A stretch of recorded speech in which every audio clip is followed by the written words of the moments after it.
Just a couple of guys, a couple of microphones, and a heck of a lot of know. It's Football on the Know with Jim and Joe.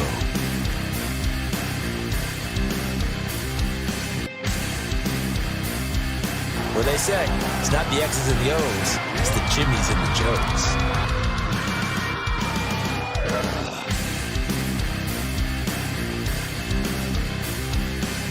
All right, what's going on, everybody? Welcome to another episode of Football on the Know. I am Jim McPhee, alongside of me is Mr. Joe DeCapita. What's going on, Odos? Welcome back for another edition of Football on the Know Show. Ready to go. Let's go. Let's get it. Listen, what's happening tomorrow? Finally, football is back. That's right. Thursday night.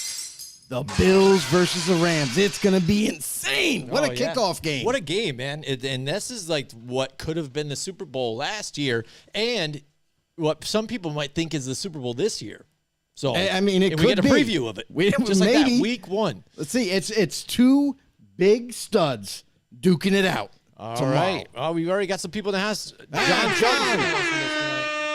What's going on, John? Welcome to the show, buddy. All right. And he says, "Score Vikings." A lot of people think that Kirk Cousins is going to have a big year this year. He could. He kind of needs to, I think, at this point. I mean, here's the thing. He's been decent, though, even last year did well. Exactly. Like, he's been a good quarterback.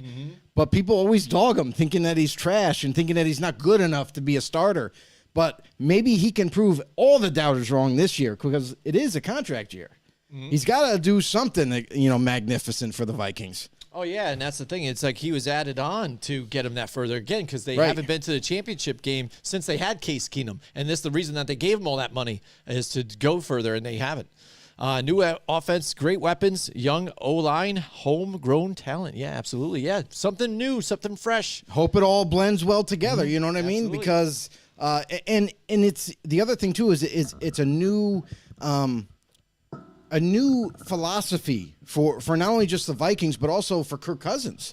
Because this is kind of like almost kind of in his niche, you know what I mean? To where he might be able to take that extra step forward and to become an even better quarterback than what he already has been. So, let's see what the Vikings can do. I mean, they have weapons. We already know their offense is pretty darn good.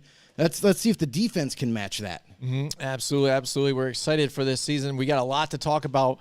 First, when we get to it, I want to let you guys know, too, you got to go to repsports.com and get your raise. There's our promo code. When you go to get your raise, order, the mixer, whatever you guys want there. They have cakes, too, whatever you want, the protein cakes. They have the drinks, but we love them. The energy drinks raise them up right there. When you go to cash out, you'll get your special discount just from us at repsports.com. Joe, so some news, some signings going on. It's funny when they make a headline about, Joe Flacco is named the starter for the Jets. Like, whoa. Oh, Mitch Trubisky's the starter of the Steelers. Blows my mind, man. Yeah, it's like, I didn't really, okay, it's really pointing the needle. Yeah. But anyways, we're going to talk about some interesting stuff here.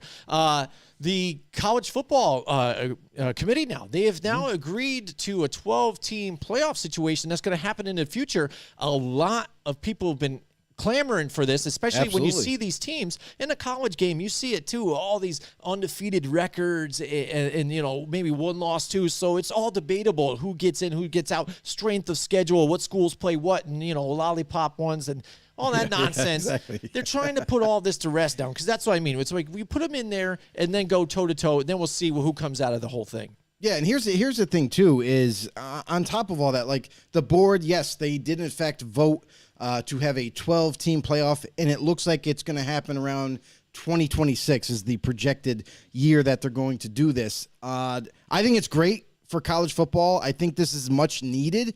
When you only have a 4-game playoff, like, really, what kind of a playoff is that? You know what I mean? It's not really a playoff at all. It's like, a couple of games and then the championship. And then they put weeks in between everything. It's like, dude, you're waiting. Yeah. So. All the sponsorship money that's all involved and everything. Yeah. It all dictates a lot. But a 12-team playoff, now you're starting to branch out. And look there's a ton, and I mean a ton of colleges out there that are all trying to compete for that national championship. But this gives a few more the opportunity to not only make the playoffs, but now prove themselves otherwise. We've seen teams like I remember it it wasn't like one of those high, caliber type of colleges, but it was more like Utah. Utah had a undefeated season before, but because it was only a 4-game playoff, they weren't allowed to play in the playoffs. They were in that mix. They were in the top 10, and I think that would have been one of those exciting teams that maybe, who knows, maybe they pull off a couple upsets. You know what I mean? But that would have been fun to see. Now that it's expanded to 12 teams, this gives a lot more teams a chance to not only prove themselves in the playoff, but also, who knows, now there could be a ton of upsets in college. And that's what, in college football, and that's what makes, when you think about college basketball and how exciting the bracket is in March Madness, and how, oh my God, an upset happened here. We didn't see that coming. And oh my God, number 2 got knocked off by Gonzaga. You know what I mean? Like, there's so much excitement. Now you're bringing that to college football by expanding this to 12 teams. This could be huge for college football.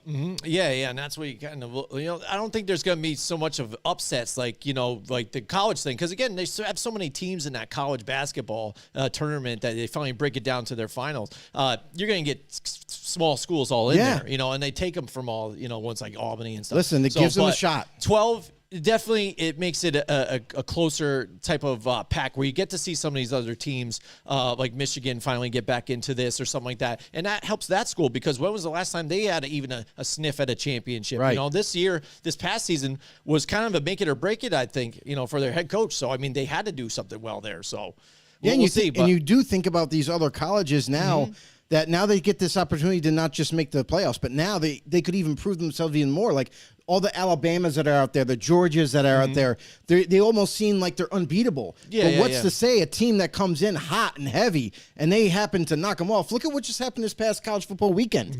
Florida State, who I love Florida State. And you know this, Jim. And I've been a Florida State fan ever since I was young enough to watch football, or old enough to watch football, right? To understand it. That is one big pile of shit. But Florida State, I thought for sure was another going to be another crappy year for them. But they played LSU in their first game and beat LSU. That is a humongous accomplishment already. Absolutely. So if they can continue that success, maybe they could be one of those 12 teams now. Yeah, absolutely. We got a lot of people up here lighting up the chats. We love it. So make sure if you guys have a comment, let us know. Let's go. 12-team expansion only means the networks and conference make more money. Yeah, exactly. That's what they're trying to do. Yeah, it's always going to mean that. But at least this is also giving opportunity to other teams that otherwise wouldn't even be able to go for the national championship. No Donnie's in the house with us tonight, too. What's up, No Donnie? Hey, he says, go Cardinals. Yeah, that's a guy. Red Sea, right? We were thinking about that. We're talking AFC West or NFC West in a little bit. Yeah, we are. Who else do? Somebody Demir. said Joe. Demir Nader. Yeah, he just said, Joe, fire. Thanks, appreciate it. Welcome to the show. Yeah, absolutely. So, yeah, that's something to look forward to. But 2026, we got to wait for that, though? Yeah. I mean, that's crazy, though. I mean, why can't they just figure that out? Like, just to do it next, like, what do they need to figure out? Like, what stadiums details. are going to hold what or what? You know what I mean? Exactly. Because here's the thing: is you're going to have to. They gotta figure out. Get rid of some of the bowl games. Man. I'm tired that's of the never bowl going game. away. Well, you never put the playoff away. game as the bowl game. Isn't that what they do? Like, no, that's sponsorship money. Every bowl game is part of college. Like that's extra money that they get. Yeah, it's never going away. Demir says Packers fire. Boom. There you go. Oh, Packer man. There you go. We'll see. They're one of the teams to beat this year. Yeah, so I mean that's something interesting to look forward to in 2026.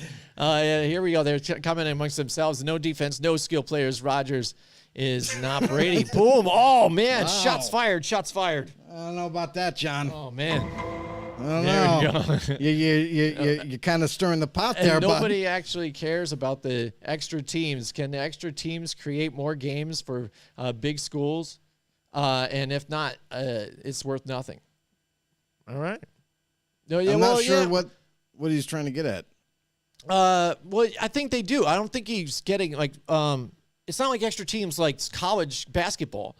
I think he's talking about, but that's what I mean. If you get extra teams there, who was on the fringe that was just missing, like Ohio State, Michigan, and Ohio State again, maybe for something that means like a championship then too. But this is just out out of of the the cusp of everything. You're not getting your Georgia, your Clemson, and your Alabama or whatever. This is the thing. The point is competition. This is what everybody's been wanting in college football. Now by expanding that playoff spectrum, now you're allowing the teams that were kind of left out of the top four. Now they have a chance to prove and beat those top schools that were in the core four. So I think this is great for college football. I think this is going to be awesome by expanding the playoffs. I think this is going to be good. And it's going to, this is going to happen. There's going to be upsets now. There's going to be one or maybe two upset somewhere in the playoffs, and you're going to be like, oh, never saw that coming. You know what I mean? So, and this could be changing of the guard for some schools, like an Alabama, who they got beat by Georgia. You know what I mean? Proving Georgia was now the number one, college. And then coming into the season, Georgia looks really extremely tough again.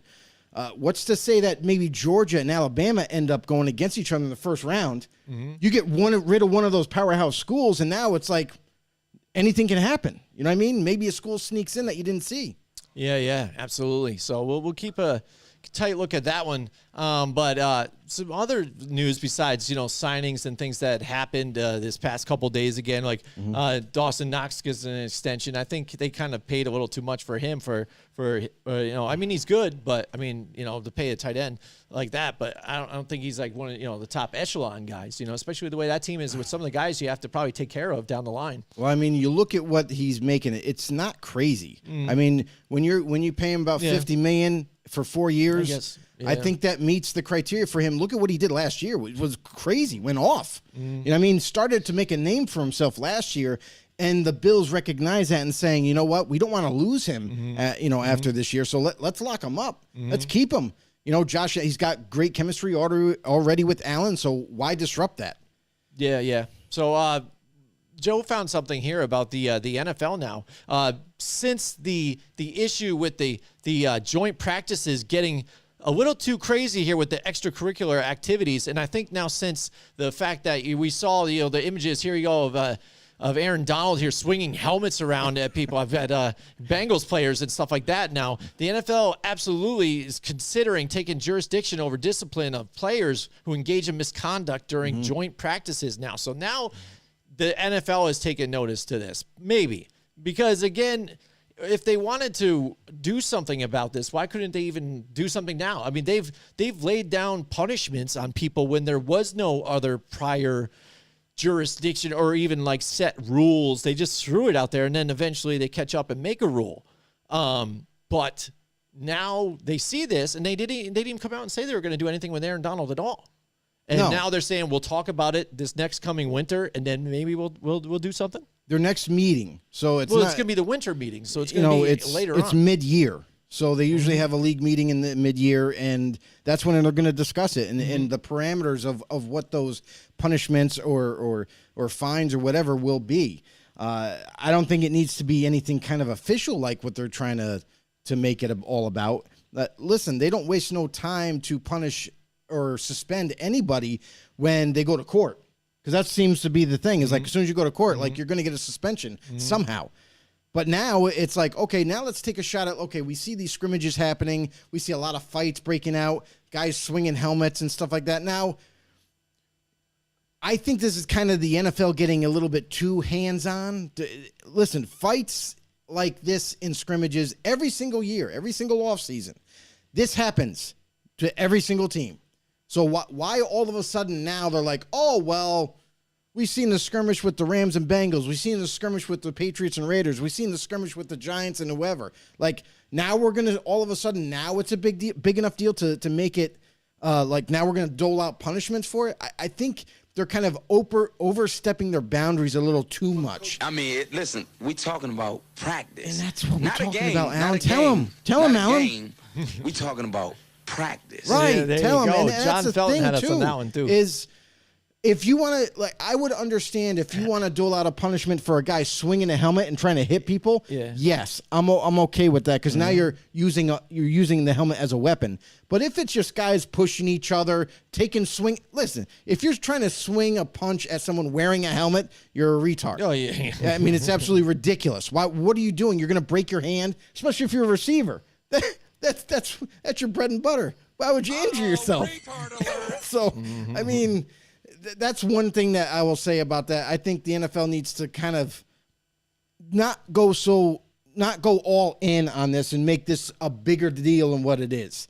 If you want to suspend or just fine someone that's using like maybe a weapon, that's okay with me. But if it's going to be more than that, like, oh, well, they got into a fight. Okay, that means you are suspended for week 1. You both get a $50,000 fine, and then it's going to happen like more. You're going to see tons of punishments being doled out before even season starts. It's a little crazy. Well, I guess it's like, I don't know though. I understand what is really happening in these practices. A guy gets hit maybe a little too late. I understand like the last bench brawling we kind of saw in the offseason this year was when Christian McCaffrey got hit late, coming to the sidelines and stuff, and that started something with the Panthers. But I mean, maybe that's what it is. What, protect your guys, make sure that guy doesn't get injured and things like that. So, and that's what's happening in these things. So then, I think you have to then maybe put these fines down on these guys to maybe stop some of this stuff, because the reason that you're trying to tell us that you don't want more of these padded practices or that you don't want these preseason games is to try and care about the health of the players. And this is players even saying this. This is the things they're trying to agree to in the CBA.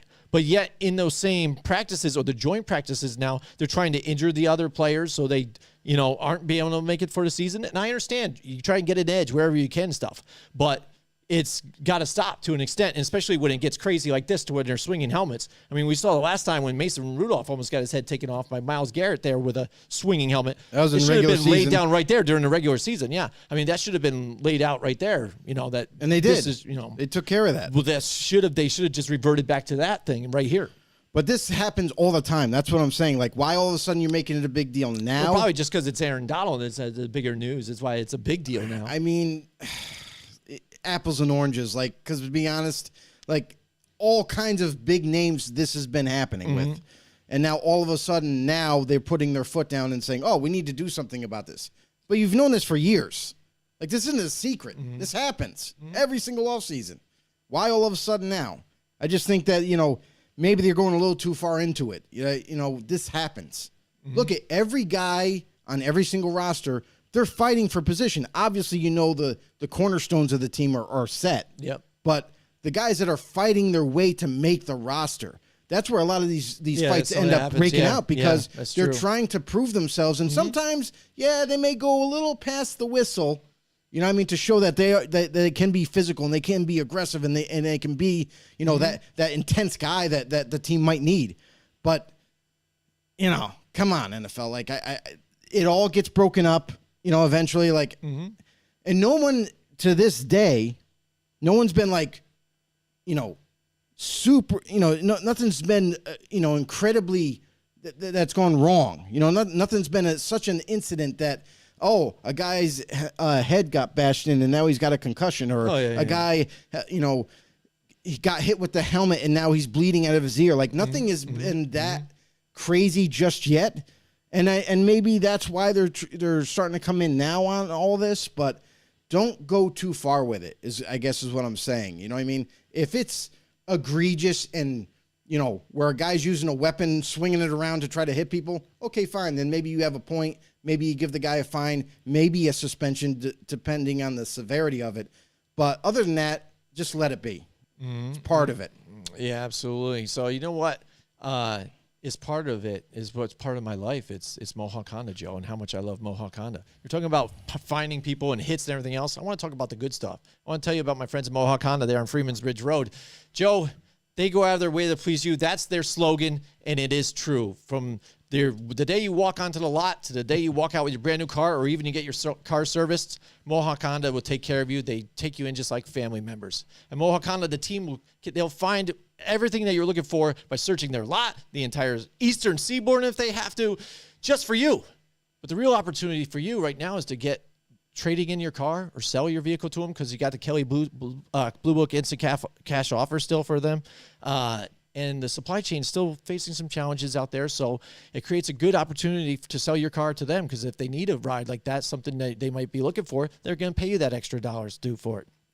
And as always, the team at Mohawk Honda will make the buying and selling experience very easy for you. At Mohawk Honda, Freeman's Ridge Road in Scotia, they want to buy your car, and they always go out of their way to please you. All right, so we got a little bit of an issue in the chat. What's up? I didn't want to get through that whole Viking thing. versus Packer fan. I didn't want to start just. It's about going then on. I felt like it was like a verbal fight, and I'm like down in this corner. He's coming out with this swing, and no, he's going your turns with this. Demir's the Packer fan, and then you got John as the Viking fan, and wow, what a great show for them to both chime in on. Just going after it. It's hilarious. They're both going after each other's teams. The receiving cores and stuff like that. You know, Aaron Rodgers isn't that going to be that good this year because Adams isn't there, and well, now you will see. We'll see. We'll here's see what the he can do with it. Here's the thing, and this is what's going to show everybody how good Rodgers actually is because he can even do it without Adams. You know, don't get me wrong. Adams is definitely one of the best receivers in the league and has helped Rodgers out immensely. But Rodgers is a really good quarterback. He is seen as an elite quarterback in this league, and he's going to show exactly what he's able to do with even if you don't think they have receivers. Well, I think, too, what helps feed into it is I think there's still a lot of people out there that don't like Aaron Rodgers, like, as a person. Oh, yeah, of course. And the fact that he is quick to be out in the media and verbally saying, oh, these guys are messing up, they're running the wrong routes, I take drugs. These guys suck. You never really heard like a Tom Brady say anything about that. And he hasn't had really a lot of great receivers as it is. You know, I mean, you had some great star guys. I mean, Randy Moss was there at times for him. But, I mean, besides that, a lot of homegrown talent that they got, or these guys that were cut on waivers from other teams that they brought in and turned into something. Julian Edelman, a quarterback turned wide receiver. Wes Welker dropped by the Dolphins, and they picked him up and turned him into a good receiver. Again, Deion Branch, he tried to leave and be on his own too, and he went to, I think it was Seattle Seahawks, and then didn't do well, returned back to the Patriots, and was doing well again. Yeah. So you see what difference a quarterback can make for some of these guys. But just to say, so what the Patriots were great at doing is finding certain talent that would fit their offense and give them an opportunity. And that's all they did. And it turned, those players were actually always that good. But they were unknowns. So the Patriots just gave him an opportunity, and they just ran with it. Like, don't get me wrong, Brady is a really good quarterback, but those guys didn't have big names, so people were like, Brady made them. No, I think it works hand in hand. He says even name a receiver that did anything after Rodgers when they left or something, but a lot of those guys, they even cut loose because they already knew they were trending downwards. Randall Cobb, look at Jordy Nelson. Yeah. I mean, he went to your Raiders again, wasn't even doing it, but it was already past his prime. He was past his prime, and look at every time when you take a receiver or anybody from a different team and you put them on, let's just say like you go from the Packers to the Bears, right? Different offense, different way of thinking, different philosophy, what they want you to do, how they want you to play the position. So there's a lot of variables, too, that go into it when you change teams. And you look at Jordy Nelson, like you brought him up when he went to the Raiders. At first, he was like, oh, he's okay, I guess. And then it was just like, where's the explosion that he used to have? Where's the top-end speed? Because it was gone after that injury, you know, and he was never the same again. So when that does transpire, when a guy leaves and goes to somewhere else, it doesn't always mean that he's going to have further success. Yeah, and it's even just whether the relationship you have with the guys. I mean, look at Jimmy Graham. Jimmy Graham started off well as a tight end with the Saints, did well, moved on to other teams. Seattle did terrible, but then even was non-existent. And then you see him move on again and not really getting back to what he was ever, really. No. And that's why dropped a lot of easy balls, but then made some spectacular catches, you know. And then you go back to him when he was in his prime with the Saints. It was that offense that kind of helped him grow into that huge name that he became. And they were, because he was so versatile, they could put him in the slot, keep him at tight end, move him around like a chess piece a little bit. And then when he goes to Seattle, a different team, I mean, I'm surprised that Seattle didn't use him. You know what I mean? They just didn't. And then when they did, it was just like it wasn't. The primary focus wasn't him anymore, like it was in New Orleans. So then his name took a hit. His performance took a hit. You know what I mean? He wasn't being used like that way anymore. He's being used more of a blocker than anything. So like it does matter when you change a team and you go to a different offense and what they want you to do. And that's why he kind of fell off the cliff. Like no one's ever heard of him anymore. You know, Jimmy Graham used to be a stud in New Orleans. And then anywhere else, he kind of wasn't the primary guy anymore. So that happens too.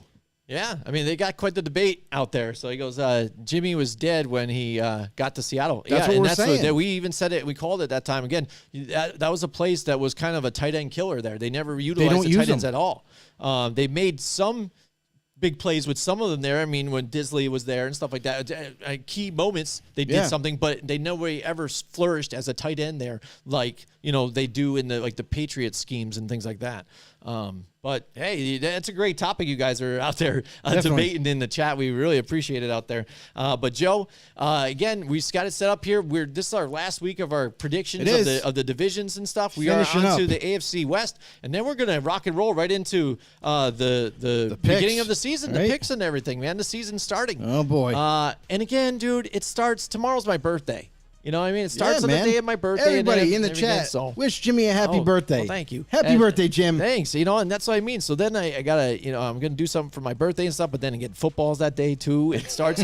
It's the thing I'm torn with all the time. It was either the first day of school when I'm younger, and now it's the first day of of football is on my birthday and stuff. It's crazy. So it ends up being a crazy day. So luckily we had the show here today. I'm excited. It's gonna be a great game. The Bills and the Rams. So it's going to be an interesting season with the shakeups that people have had too, especially this AFC West division that we're going to look at first here.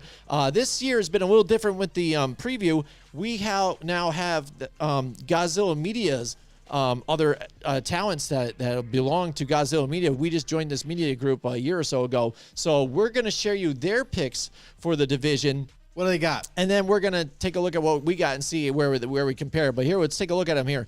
Sean Martin, he's got the Raiders. He's a Raiders fan, though, too. He's got the Raiders. They're at number 1, then the Chargers, then the Chiefs, and then the Broncos. One thing I'm noticing here as a trend, I've seen the Chiefs and the Broncos are at the bottom of this division here for a lot of people here. And then now Brian Katie's got the Chargers, then the Raiders, and then Gaz has now also got the Raiders and then the Chargers too as well. So some people here, these guys are starting to believe in your Raiders, it seems like. I thought maybe Sean was just doing it because he's a homer. He's a Raider fan. But a lot of the narrative that I'm even hearing now is like people super high on the Chargers. They say, now this is Justin Herbert's year. And the Chargers are going to do it this year if they stay healthy. And again, and then now the Chiefs, because of the things that they've lost, they lose Tyreek Hill, they lose Tyrann Mathieu in the back end too. Yeah, that there's going to be a little bit of a slump here, especially with the way their schedule is going to be and the way how tight this division is. But it's funny too how even despite all this and how people were high on Russell Wilson going to the Broncos, that they still got them at the bottom of this division. Yeah, and that's the crazy thing is everybody was hyping Denver up. Everybody. As soon as they got Russell Wilson, like, Denver's going to win the division. There's no way to go about it. It's got to be Denver or nothing. And Russell Wilson's going to bring them there. That's all they've been missing as a quarterback. And yeah, those points are true to a certain standard here. Is have they been missing a quarterback to help with the receivers that they have, the young talent that they have? Absolutely. But where else did they get better? Where else did they get better? Their offensive line is still very much the same, average at best. They still have Jerry Jeudy. They still have Courtland Sutton. Now, Courtland Sutton had a really good year last year until he got injured. He's coming back from a major injury. Jerry Jeudy got banged up last year. Now he's back healthy once again. So my thing is more than anything is, how healthy can this offense sustain it? Can they go all year and stay healthy and work with Russell Wilson? Will they have enough protection for Russell Wilson? Unlike in Seattle. You know what I mean? He got hit like 40 plus times, something crazy like that of quarterback hits and pressures. I mean, per year. Yeah. Per year. It mounts up. It ends up taking a toll on his body. So, I mean, that's where like my big question marks are. And then they always point to the defense, right? Oh, Vic Fangio's defense, and they're going to come back and they're going to be one of those top 10 defense. Wait, correct me if I'm wrong, but Vic Fangio is no longer a coach there, correct? Yeah. So he is not running the defense, and it's a different defense. So what's to say that the same personnel doesn't fit exactly into this new defense, or communication-wise, they're a little confused at times in a hurry up, pressure situation where they're going to screw up a lot more. So, I mean, until we actually see them play like for real in the regular season, I'm still iffy on the Broncos. All right. Well, let's see how iffy you are on the Broncos here. Let's take a look at your AFC West here picks. Yes, here, sir. Joe. And I have Chargers on top, Raiders second, Chiefs third, Broncos at the bottom. And because I have a lot of questions with the Broncos, I also have questions about the Chiefs. People want to say, oh, well, the Chiefs have been winning the division, so they should win it again this year. Well, a couple of things that have changed for the Kansas City Chiefs that kind of bother me in terms of them returning on top of the division is they lost their most impactful and just hella fast wide receiver in Tyreek Hill, who was not only explosive, but actually bailed out Patrick Mahomes at times when the play broke down. And then also on the defensive side, everyone's like, oh, well, their defense is going to be good, right? Okay. Tyrann Mathieu, who was not only the captain on the back end of that defense, got everybody in place, always made sure, had great communication with everybody, and the defense ran extremely well with him. He's no longer there. They lose the backbone of their defense, and now they replace him with the guy by the name of Justin Reed, who came over from the Texans. He's not the same guy as Tyrann Mathieu. So I have some question marks on the back end of that defense. Are they even going to be able to compete with teams that have a high-powered offense in the passing game? Are they going to be able to slow them down or stop them? And then, and then offensively, like, I still got questions. Like, Juju is not the answer. He's not going to beat anybody deep. He's not going to surprise nobody. So he's more of a possession receiver. So because of those question marks, that's why I got the Chiefs down in the third spot. And then the Raiders at second. And I'll explain. It's not that I don't think the Raiders can't win the division. It's the fact that it's a new coaching staff altogether. It's a new offense. It's a new defense. And there's a lot of new players playing for the first time together on this team. That, to me, doesn't always, represent success in the regular season. So I think they've gotten definitely better in terms of talent on the roster. Can they put it all together and get that chemistry flowing? And can the O-line hold up? That's been the biggest question mark for the Raiders. So no matter who's out there on week one as their starting offensive line, can they protect Derek Carr long enough so he can get rid of the ball to one of his vast weapons out there on the field? And that's why I have him as second, because there's still some question marks. The defense is going to be different. And then the Chargers on top. I mean, the Chargers roster-wise, it doesn't look like they have too many weaknesses. They're pretty solid up and down the roster. Justin Herbert, we've seen what he can do in 2 years, and it looks like he's still trending upwards, going into this season. So the offense should be kind of like the Raiders. They're going to be like that kind of, but I will say this, the Chargers definitely have a better offensive line than the Raiders, and their defense they have a second year under their belt in the same defense. So that's why I have the Chargers edging the Raiders in the division. All right. Yeah, so, I mean, it's going to be a tough division either way. Like, I don't even see a lot of these teams running away with a lot of, like a big record, like a lead, 12 like and a something, big, even like that. a big lead. I think it's going to be close because, again, they've got to all play each other twice, and the teams that they're playing, like the Chiefs, the Colts, they're playing. Who else was the other one? It's the Titans. Things like that. All playoff teams still. And then they got to play each other again. So it's going to be pretty crazy, knockout, drag out. Mine, I went a little out here on this one. I'm kind of playing spoiler on this whole thing. Let's see what happens. I'm reaching, but I don't know. I got a feeling here. So this is what I'm doing for mine. This is what I got here. I got the Raiders at the top. I got the Chiefs second. Then I've got the Chargers there in third. And I still have the Broncos there in last. Just because, again, the same reasons I think for the Broncos here. Chiefs, I know they took a step down with the things that they have lost. But I think still the coaching, is still being there and everything, and still having Travis Kelce is going to be there. It's going to make some things happen. And I still think they're going to get it done in some of these tighter games. The Raiders, I think they have a good opportunity. They made the playoffs last year, and it was a year full of turmoil. Your head coach was gone. You lost your wide receiver, all kinds of stuff going on. And it seems like, too, when Josh McDaniels went in there, he almost went. He took like the Joe Biden attempt here. He went in and saw whatever that Mike Mayock and John Gruden did, and whatever they did, he just tried to reverse it. He's like, yo, I just want to get rid of Leatherwood. I want to get rid of this and do that. Don't be rude. And just change it all over, but get what he wants to do his scheme. Brought all the coaches from the Patriots over there, and that seems like that's worked really well for them. God forbid we'll see what happens with the Patriots on their end with what they're dealing with. But I think he's got the right kind of momentum going this time around, second time being a head coach. They've got Devontae Adams paired with Derek Carr. So, again, he's got probably the best wide receiver he's ever had on the team where they already have the chemistry, too. So it's going to work right there. Plus, you got Josh Jacobs in the running, too. I just think they're going to be able to fall. Again, I don't think the Raiders are going to be like, these guys have got the title all the way.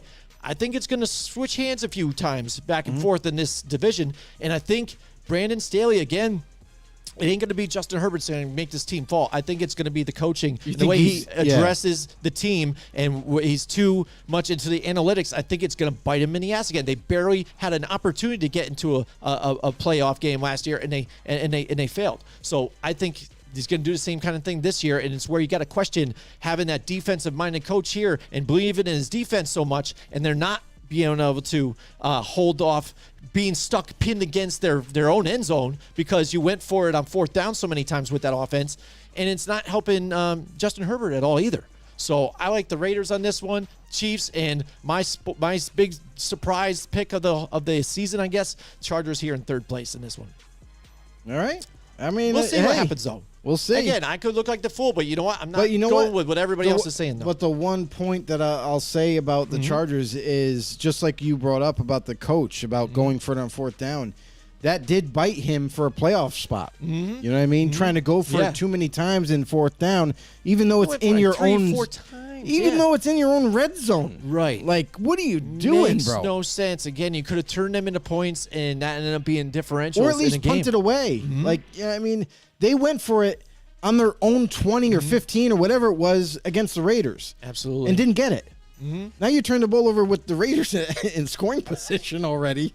I mean, come on. You got to be smart sometimes. Absolutely. You got to be smart. Talk about being smart, Joe. Why don't you tell everybody about being smart and going to Johnstone Supply for all their heating and cooling needs? Yeah, I mean, so far, like, I'm going to say, now at this point, you get ready for the heating season. Yeah. You know what I mean? I mean, summer's pretty much over. We're going to get into fall. And before it gets into the too cold months of winter, listen, hit your boys up, Johnstone Supply in Troy, New York. Yeah. They're the ones to go to. They have high efficiency. They have central air conditioning systems still available if you really want them. But I'm sure that they're getting a new line of heating systems as we speak. Goodman, Fujitsu, Westinghouse, you name it. They got it at all great prices. You need someone to install your new system? They're the people you want to call, Johnstone Supply. Find a way, get the services. If you have any questions on their products, or if you have any questions about what to do with your home or apartment or whatever, call Johnstone Supply in Troy, New York at 518-272-5922. You can talk to Kevin, James, or Bird. They can help you out leading right into the winter months. Call them 518-272-5922. Hit them up and visit them at 2600 6th Avenue in Troy, New York, baby. Yeah, that's a beautiful read, Joe. You did a really good job. I did a lot of ad-libbing there. Yeah, I like it. You did well, though. You know what? And you want to talk about high efficiency. You really need that right now with everybody's complaining on Facebook about their electric bills being double, tripled. Holy moly. It's crazy. It's crazy. They're going after us, Joe. But hopefully if you go to Johnstone Supply, they can help you out there. All right, Joe. Now let's get into the NFC West now. The NFC West. NFC West. So what's the big surprise here for you? What do you got here? Let's go to our picks first, and then we'll see what the Godzilla media guys say. How about that? Let's jump into the NFC. Let's do it. All right, Mix here we it up go. a little bit. Yep. All right, let's go. Let's take a look at Joe's picks. Here we go. I got No the surprise, you Rams got on the Rams. top. You know what I mean? I mean, listen, they won the Super Bowl last season, and they didn't really change that much. Yes, they lost a couple of pieces, but I feel like they got something up their sleeves in terms of, having new talent ready to go. No Von Miller. He's gone. He's one of those guys that have left, and you know what? He's going to be on the team that they're it's playing going to be a little bit noticeable. Yeah, he's on the Bills, and good for him getting another huge contract. Yeah, right. Whew. But, I got the Rams finishing on top. I got the Cardinals finishing second. Listen, if you remember, the Cardinals were like kind of taking the league, by surprise, I guess, for a by lot big of it. time Surprised surprise. people. Yeah. They finished. What was it? They had how many wins? They had like 12 or 13 wins or something like that. Then But they just lost they the tear. faltered once they got into the playoffs. So I think it's going to be a little bit different this year. Listen, they restocked on some more talent. They made a trade for Hollywood Brown from Baltimore to bring him over to help out with the little not bit having of, DeAndre Hopkins. not having anymore. Hopkins Yep. for the first 6 games. So they, in terms of weapons, they're stacked. They got this kid Rondell Moore in his second year, who I think is going to go off this season. James Conner is now the official featured running back in the backfield who played so well last year. He's going to continue that. They got a lot of talent on the offense. They got a lot of talent on the defense. A lot of younger guys that are starting to step up. And I just feel like that Cardinals team has something to prove this year. So I don't have them winning the division, but I got them finishing second. And then the Niners. This is where it could flip-flop. The Cardinals and the Niners could very easily flip-flop here. But the one big question mark I have is how good is Trey Lance? I mean, we haven't really seen anything from him up to this point. Yes, you might have seen him in preseason make some flashy plays, and you're hoping to see that in the regular season if you're a Niners fan. But Trey Lance, to me, still needs a little bit more development, and I'm not so sure. Like, I know what they have to do. I know they got to play him because they drafted him so high. They made that investment. It's time to move on. Jimmy G redoes his contract to remain the backup. And now Trey Lance, what can you do with this offense? He's got all these weapons, and then the defense coming back is strong, but we'll have to wait and see. And then last but not least, the Seahawks. I mean, what else do you have to say? Rebuild. Like, they don't really have a true quarterback. Their defense has been lackluster for the last 3-4 years. I mean, let's say what it is. They're rebuilding. That's why they're at the bottom. Yeah, absolutely. And I'll just start off with the Seahawks, too, on this one. When your choices are Geno Smith and then you traded Russell Wilson away and you got Drew Lock and you still go with Geno Smith, then you know what your options are and what kind of team you are. I got to apologize to Noah right now. Noah Fant, tight end with Denver. Now you're in Seattle. I'm sorry, your career's over. There you go. There you go. I'm sorry.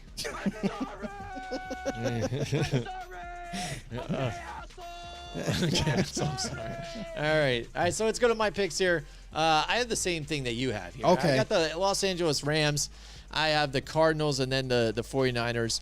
Same kind of feel, too, I think. The Cardinals, again, I picked them to take the division. I think you had them second, I think, last year. I mean, but you had the same kind of feeling that I did. That they really could take that step forward, which it looked like it was paying off for me in the beginning. It was working. And then they just lost it. It seemed like they couldn't get it down. Had some injuries, too. So then when it came to the playoffs, though, too, they're all set there and still just laid an egg. The offensive line just got overwhelmed, and Kyler Murray just was making mistakes and couldn't get it done. So much to where people even had question marks about him. What's going on with him? What's he going to do? He wants a new contract. They finally settled that whole deal early on in the offseason now, so he's there to stay.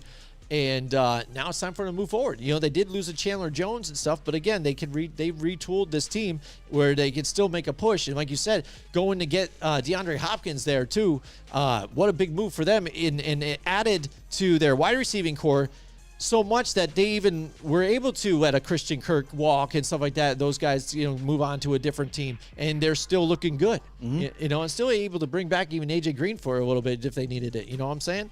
So. Right.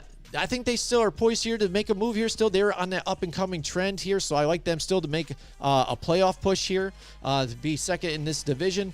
LA Rams, you got to say the way they played last year, and not a whole lot has changed. They have missed some people, but basically, like that Von Miller add-on was a late add-on last year to help make that push to the Super Bowl. But I think they're still in a really great spot here, especially after even just swapping out Robert Woods, who was injured all last year, for Allen Robinson on the other side. Still have Cooper Kupp.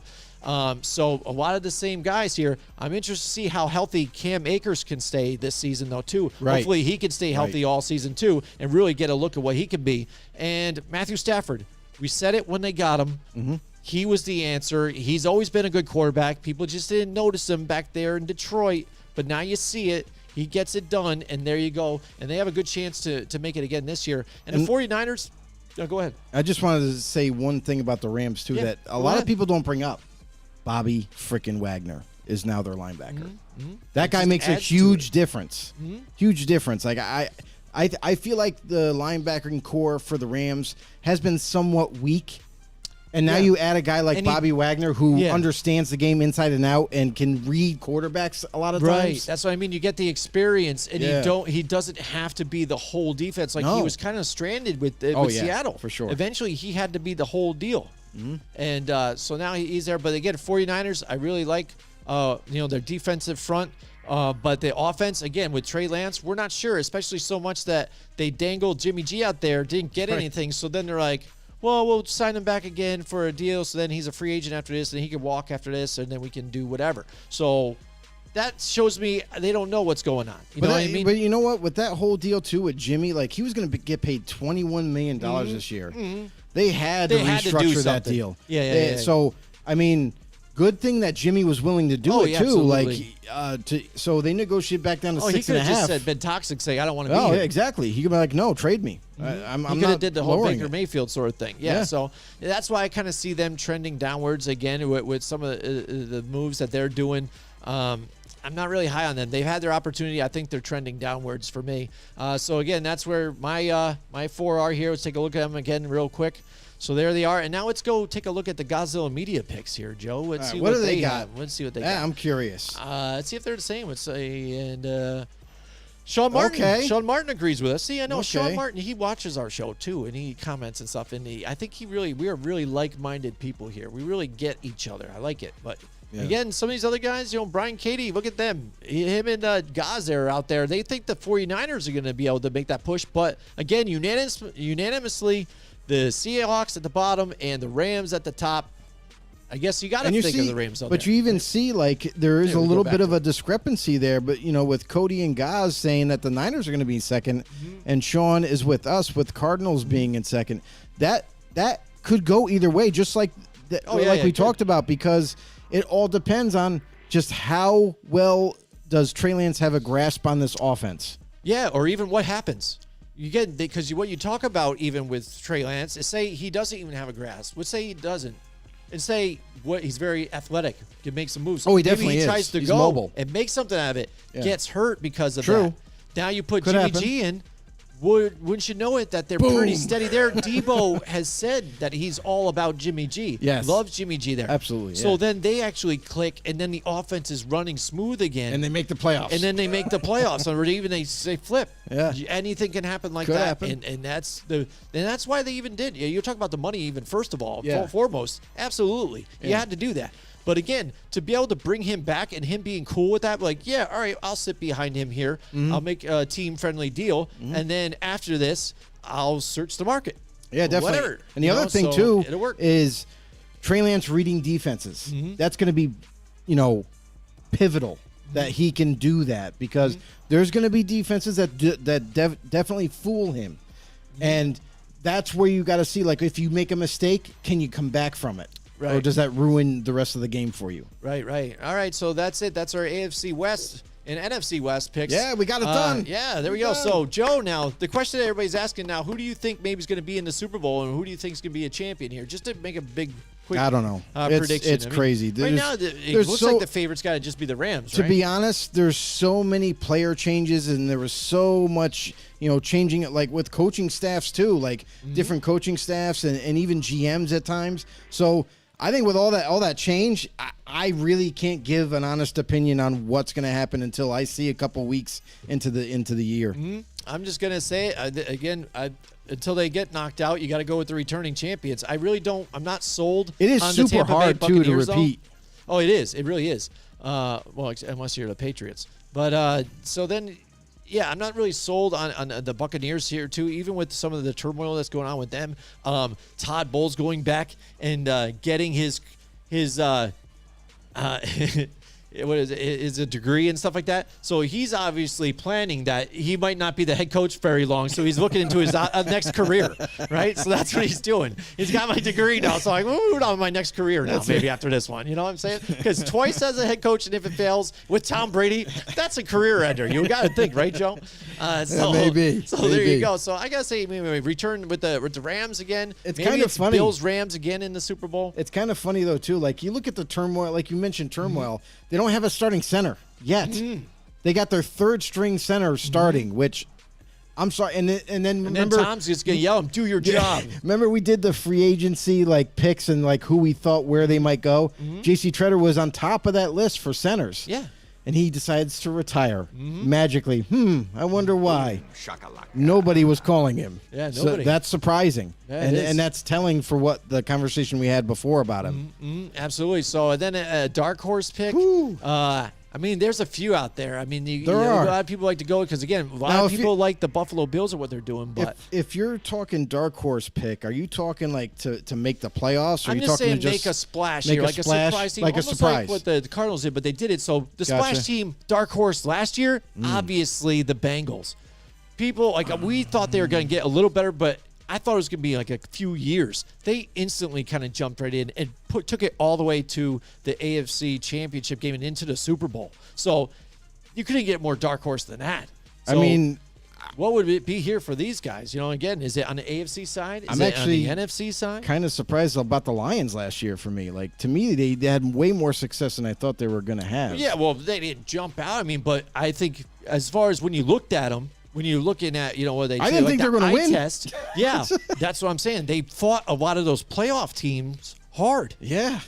Again, you know, things like that. Yeah. So, again, dark horse.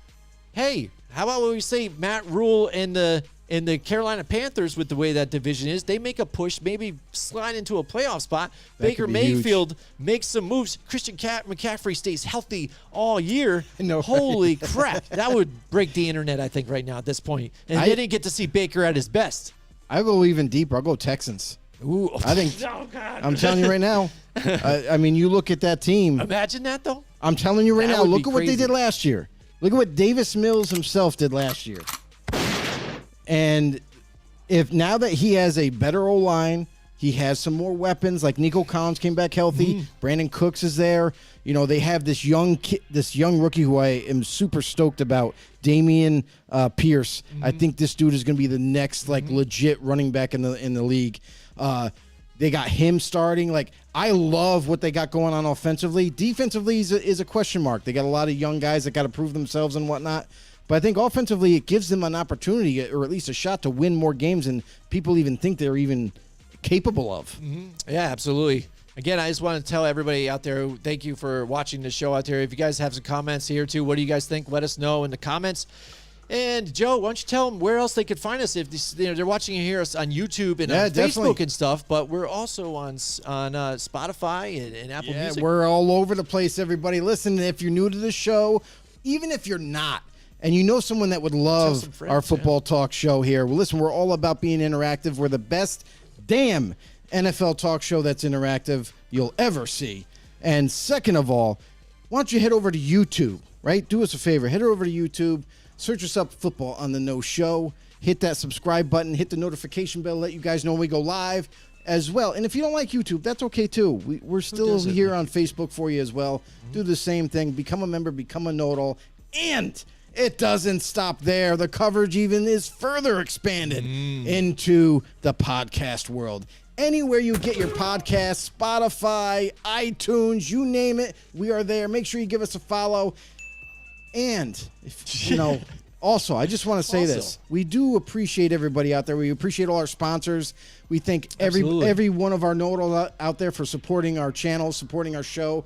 It does mean a lot, and it does help us kind of grow our brand and get out there to other people. So thank you guys so much. Yeah, come see us at some live shows. We're going to book some live shows this year during the football season. So whenever we share that with you guys, that's how you're going to know, too. You get the notifications on Facebook and all that.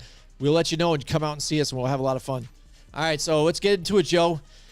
Oh, here we go. I didn't bring the bottle down, but all right. In case you guys are new to the show, all right. If you've been here a while, you already know this. You already know the deal. All right. But the bout's about to happen. And Joe and I have been doing this bet for the past couple of seasons. Yeah, I won definitely. the first 3 seasons, then Joe got me last year. So basically, We did it that long? Yeah, dude. Seriously? Yeah.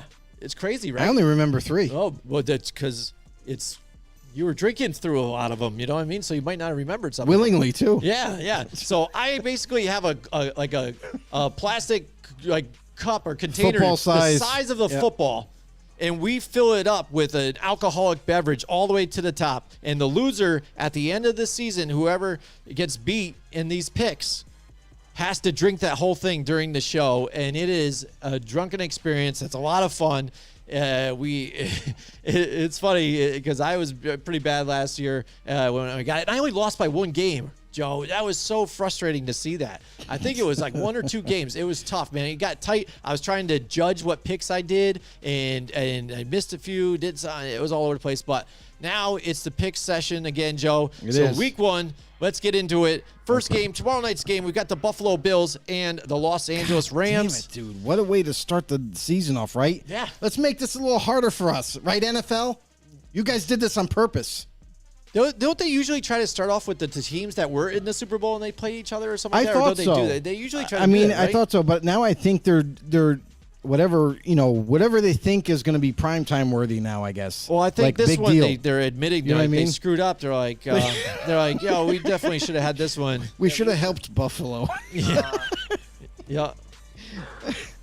Here it is. We fucked up. Yeah, that's they what it did. is. So they're like, this Definitely is the matchup they wanted to see. So there you go. Thursday night, my birthday. I'm going to go. It's going to be a tough one. It's going to be tough. Because, Really again, tough. You can see the way I don't think there's a right or wrong wrong answer, to be Yeah, honest. but I'm going with the home team. Again, not a lot of times the team traveling to the West Coast has an issue with it and stuff, but it's going to be a little different. I think Buffalo getting to face off against the Rams. I think the Rams get to stay home, be prepared, and they're returning champions. I'm going to give them the benefit of the doubt. All I'm right. going with the Los Angeles Rams. Okay, I like it. I make it like easy. you went out there, shots, firing, fired and already. you got you already made your pick. That's pretty impressive because I'm not going to lie to you, I would stumble on this pick. To be honest, they're both really good teams. They're both really well coached, and there's a lot on the line. I feel like in week 1 with these two teams, they both want to prove that they are the team to beat this year. So I'm going to go opposite just because we're going to make this thing fun. Let's make it I'm going saucy. Buffalo Bills, baby. Boom. We're going to All circle right. the wagons. Josh Allen, Stephon Diggs. Let's go. Let's go. All right, here we go. Next up now, Sunday. A huge lineup of games here. And we only have 1 night game. Sometimes they've set up with 2 night games on the first week. But here we go. We got the New Orleans Saints in the Atlanta Falcons, the who gives a shit game. Even I think they said something about it. They just like why? I don't even think it's gonna be freaking horse shit. It's gonna. I don't think it's gonna be even televised. Like, should they televise this? Oh, They should just stop. black Yes, out the area. they're going I don't know. show it. But who knows? That's a rivalry. But it is a rivalry here in Atlanta. I don't think that's going to make a difference. I haven't been high on their quarterback anyways and stuff. They were able to be gadgety last year with Arthur Smith and what they were doing. But again, Marcus Mariota at the helm now. And the New Orleans Saints, even though you're not Sean Payton there still, they still got, the defensive-minded coach that was there with them, trying to probably keep the same kind of group together, the same type of mindset. And Jameis Winston has been good, though, at times with this team. He's not completely fixed, I think, but I think in a better situation. Right. And I liked what I saw from him last year before he got hurt. You know what I mean? I liked what we saw him. But you're right. It's going to be very different because it's not Sean Payton anymore. He's not that creativity from the offense. I don't know if it's still going to be there. Yeah, so, I mean, taking a look at it, though, I think I'm just going to ride with the New Orleans Saints on this one. Just because I think their defense is even better. So, I mean, I'm going to roll with that together. So hands down. Yeah. And that's the other thing, too, is like I like Atlanta. I like what they did this offseason. I feel like they've added some definitely more talent. Even in the draft, Drake London looks to make his debut alongside Kyle Pitts in his second year. So they have some weapons. They have something to work with there. And Marcus Mariota, I think this is going to work better for him in this offense. is going to show now's the time to prove that you can be a starting quarterback, because now you're giving that opportunity one last time. But the Atlanta Falcons are still rebuilding. Listen, Deion Jones was just put on IR, short-term IR, so the captain of their defense is not going to be there. So that worries me. Saints, I mean, when you look at their roster and you look at what they've been able to add, like a Tyrann Mathieu on the back end with Marshawn Lattimore still there, the D-line that's going to get after the quarterback, and offensively, listen, I think the sky's the limit for the Saints offense this year. I mean, they have a ton of weapons, drafting Chris Olave, Jarvis Landry in the slot. Michael Thomas, we're still not quite sure if he's going to play week 1 or not. But in the end, I feel like they're going to have more firepower than Atlanta. I'm going to Saints as well. All right, here we go. We've got Derek Debo Tuzin in the house with us tonight. What's up, Derek? Welcome to the show, brother. Boom. What's up? Go Niners, He's a Niners he says, fan. by the way. Yeah, he's a Niners Niner fan. fans. Yeah. And guess what? The next game is the Yes. Niners Yeah. at the Bears. Go ahead, take it away here, Joe. Yeah, this is not even really that tough, right? I'm sorry, but Derek, I'm going with your team, man. I just love, like, now that their defense is healthy yet again, they're going to just come down so hard on Justin Fields. He's not going to know what to do. His head's going to be spinning. He's not going to know where to go with the ball. He starts to come, and then he pulls out. And that could happen too. Yeah, but the absolutely. Niners are going in on the Chicago team. I think they're going into Chicago and they're going to just kind of just beat them up. I mean, it is what it is. And listen, this is a perfect week 1 for Trey Lance, to be honest. This is not an opponent that is like, like the Bears used to be. They used to have a phenomenal defense that it was like very difficult to move the ball on. But now, this is perfect for him to set up, to get him comfortable, to gain confidence this week. I got the Niners beating Bears. All right, here, Joe's on there with them. Yeah, I'm going to agree with you. Same thing again, just because they are a more complete team. You want to talk about what we were saying with the Seattle Seahawks? The same thing kind of here with the Chicago Bears. They change over hands of new GM, new coach. Get rid of a lot of the guys that were already there. Free up some space. You know what I mean? You got no more Khalil Mack and things like that. All these guys are gone. No more Allen Robinson. A lot of switchover.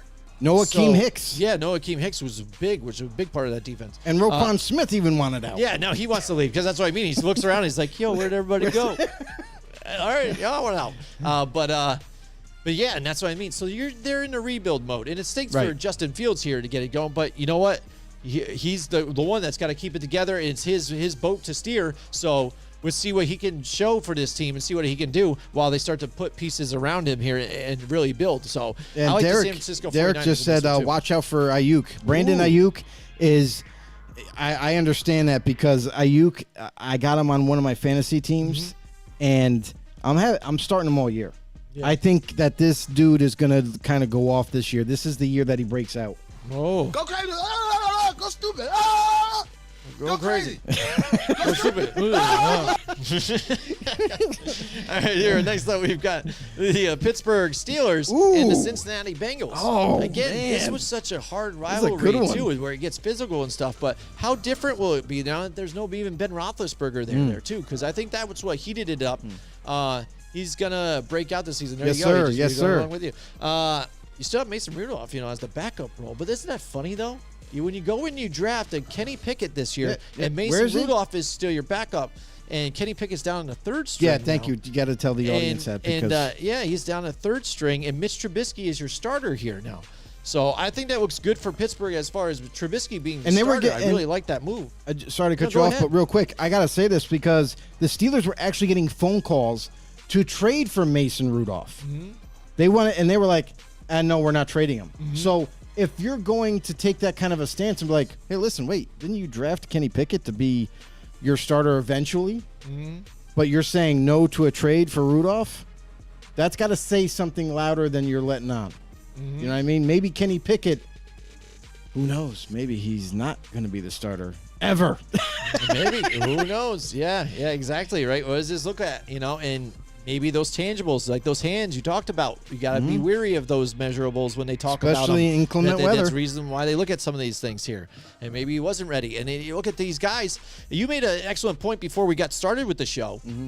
and we weren't able to say here about in front of everybody, but tell everybody that tidbit that you even have about this draft this season.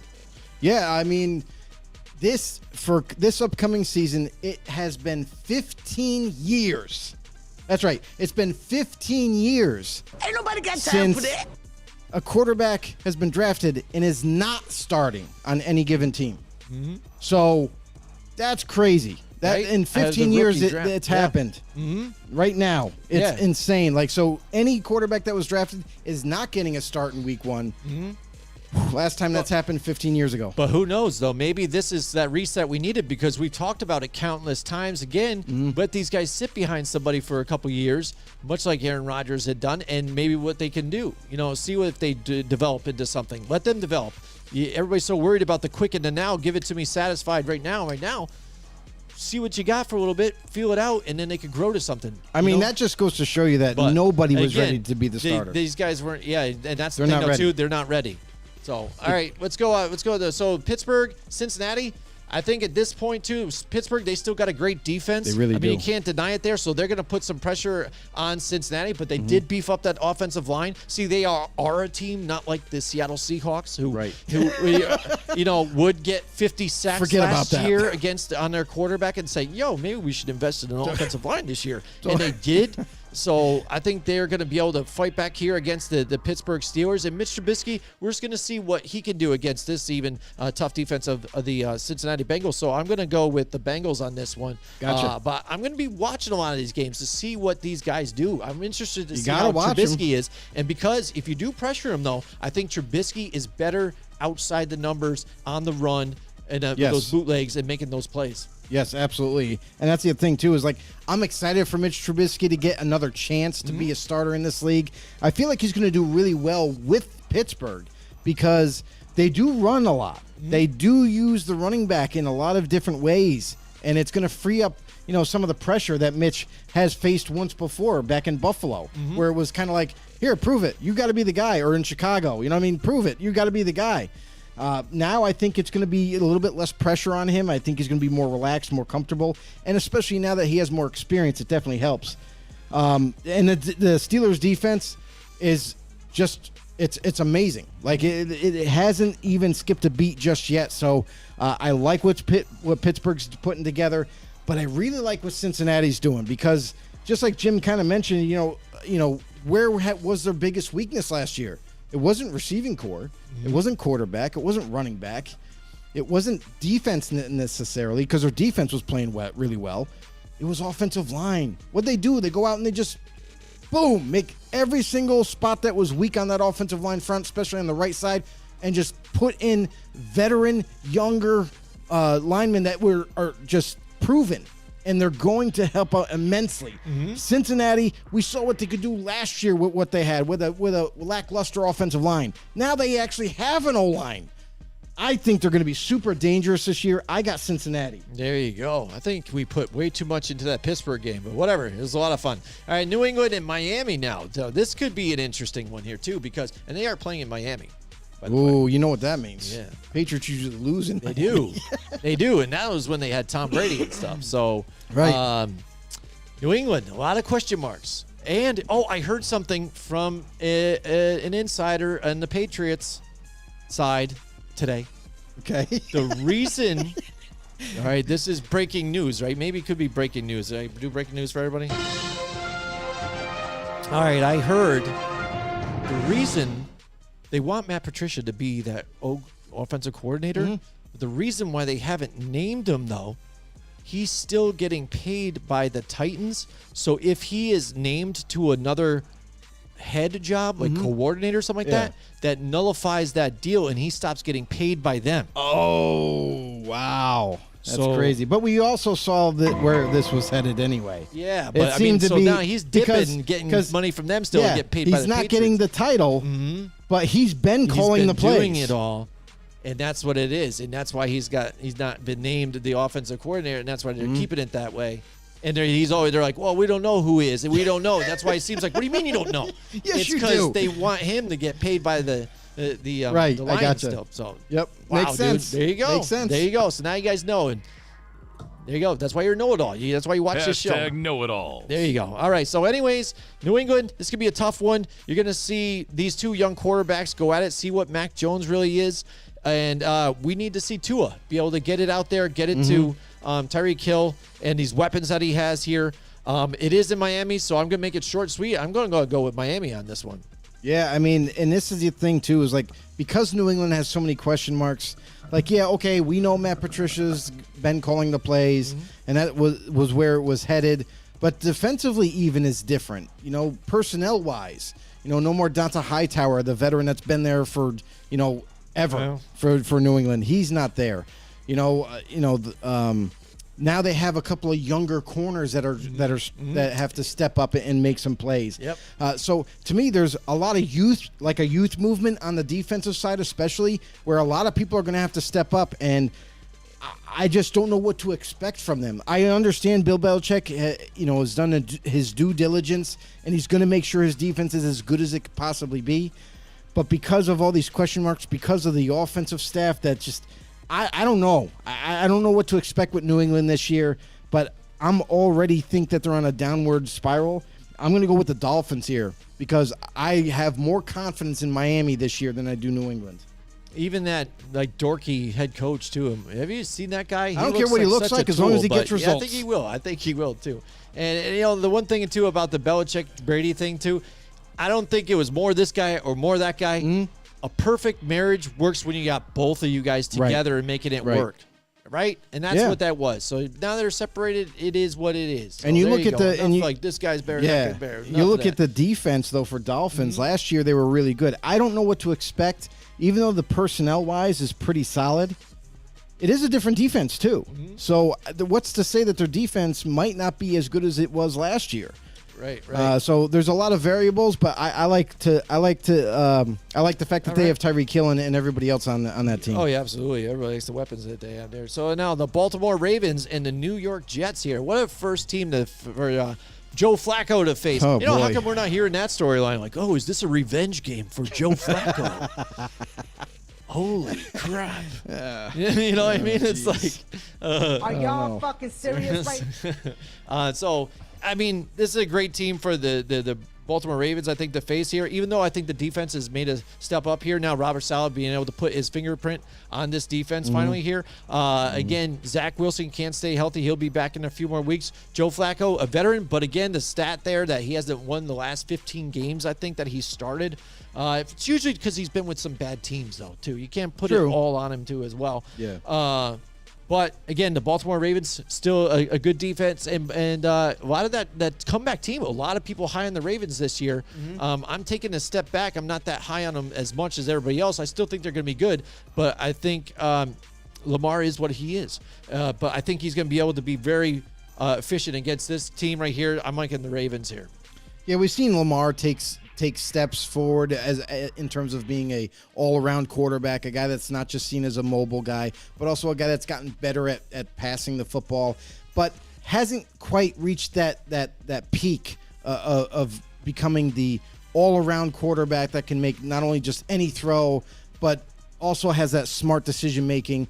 We saw him struggle big time later last season, and it kind of made Baltimore unsettled. They didn't have as much get injured, confidence in him. He got banged up too. Be scary. But the thing of it all is like they're starting to see a little bit of a regression instead of progression. So that's got to be what they're going to be focusing on. I wonder if they're going to get back to their just running a lot more than normal. Like last year, they tried to make it known like, oh no, we can throw too.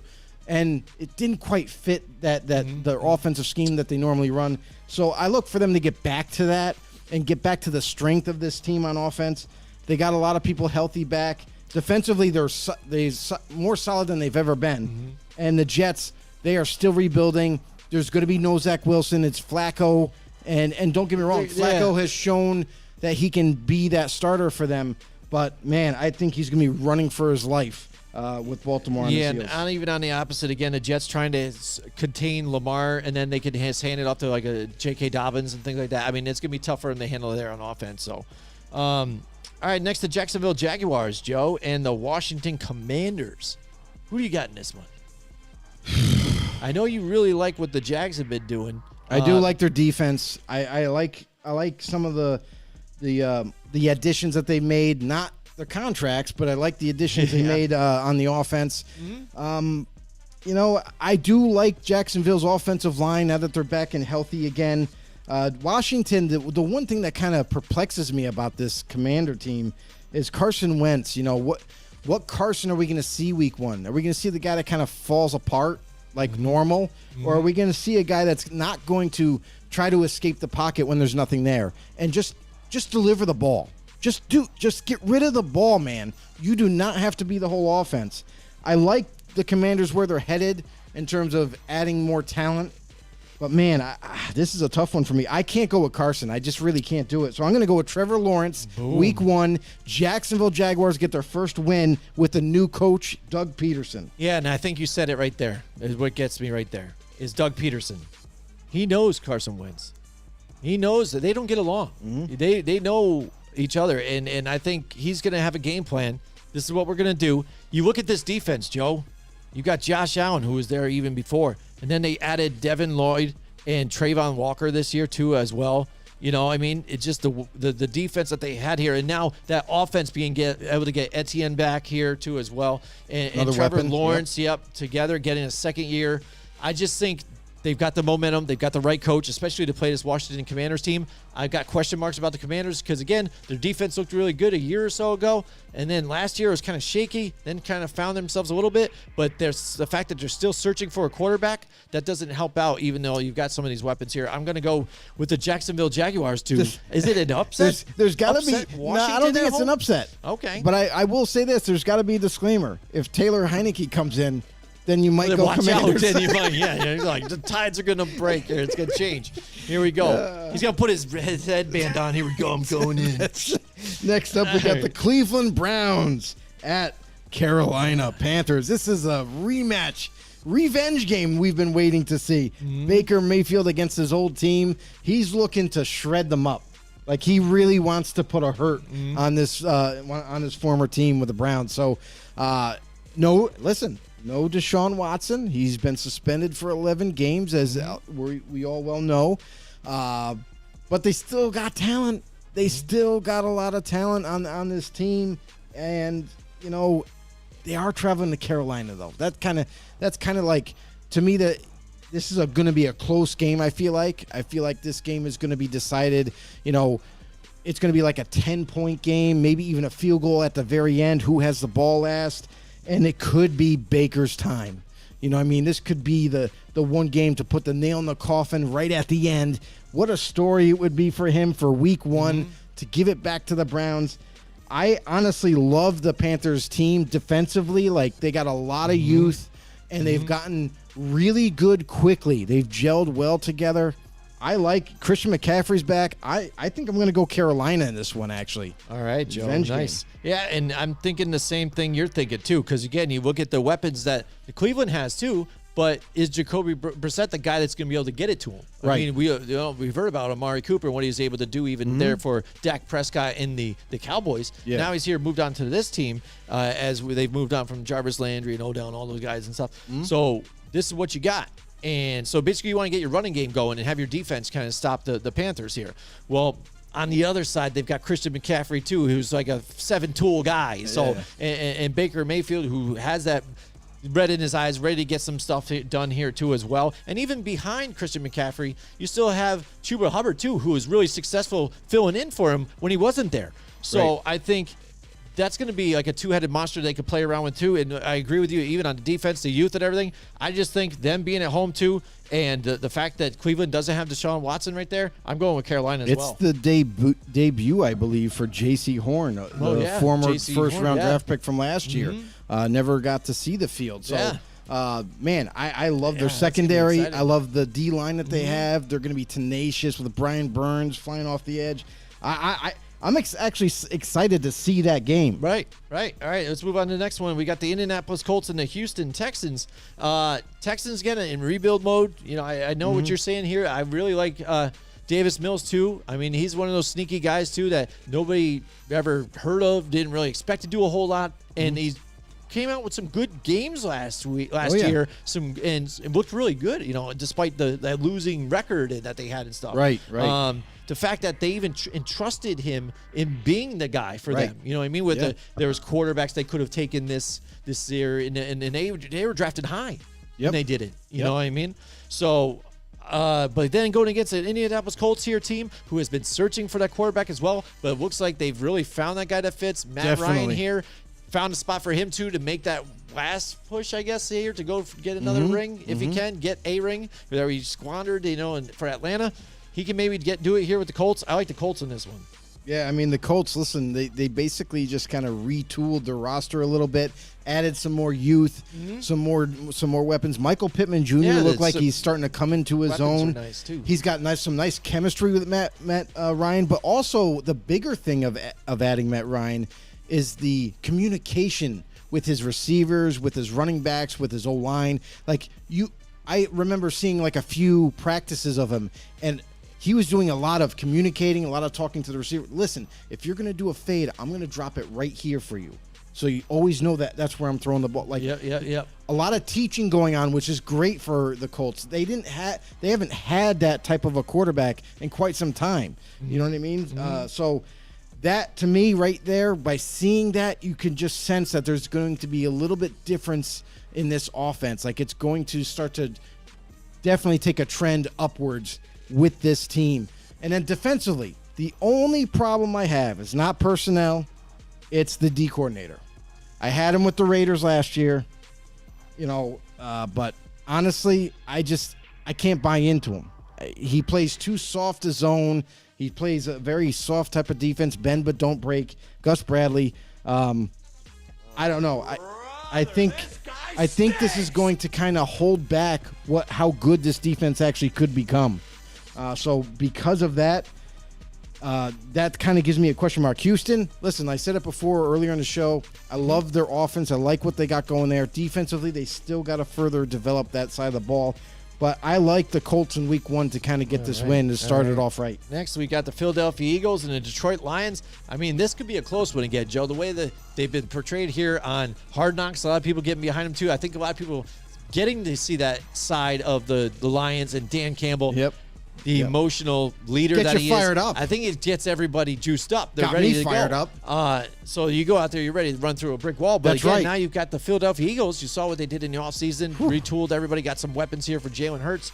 And they're kind of like the team now. Everybody's going alongside. They finally gave up on the Jalen Reagor. Well, no, I'm just saying not even gone. those guys, but the media has given up on the Cowboys. Now they have said that the Cowboys are not taking the division. They are high on the Eagles. And who knows? We'll see it get done. But you know what? Detroit would love to play spoiler here, and they're really fired up. For sure. Playing in Detroit. But, again, I think it is the right mix of guys that they grabbed here to help Jalen Hurts. I don't think he's terrible. I think he's a pretty good quarterback, too. Just needed to tweak some things and just mature with the game. I like the Eagles in this one.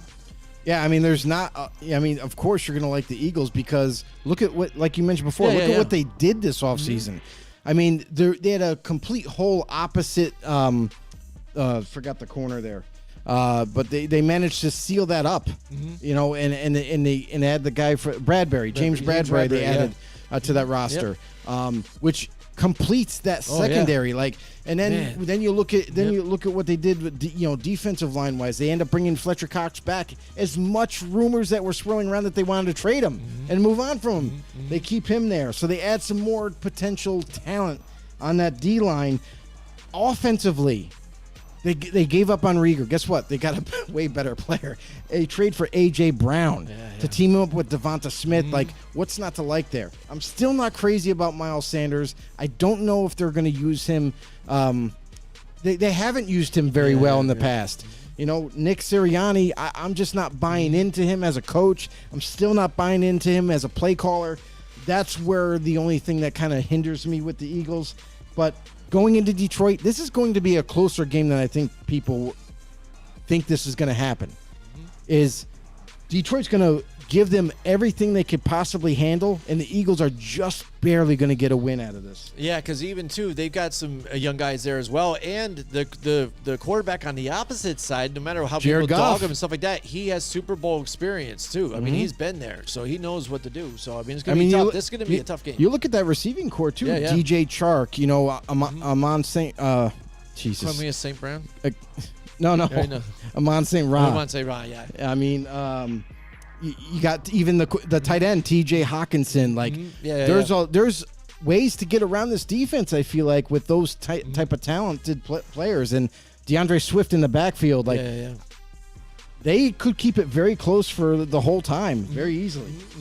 All right, so next we've got the New York Giants and the Tennessee Titans. This is what everybody's been waiting for. Yeah, I should have put this as a poop game. You know what I mean? It's just like, for me as a Giants fan, I'm wearing my stuff here today just for the beginning of the season. Again, you're just looking to see some improvement. That's all I want. Right. Again, because we have one of the most injured rosters out there. Plus, again, cleaning house to just clear money. So we're just getting rid of people. I mean, we even restructured Darius Slayton's contract so then he's making like the league minimum right now. Well, thank God he helped us out on that. Yeah. So it is, talk about a regime that goes in and just, let's just change everything the other guys did. That's what they're doing. They bought this thing and they're like, wow, these guys spent way too much money. Everything's on sale. Like, let's get rid of this whole thing. And that's what they're doing here. So you go in against the Titans.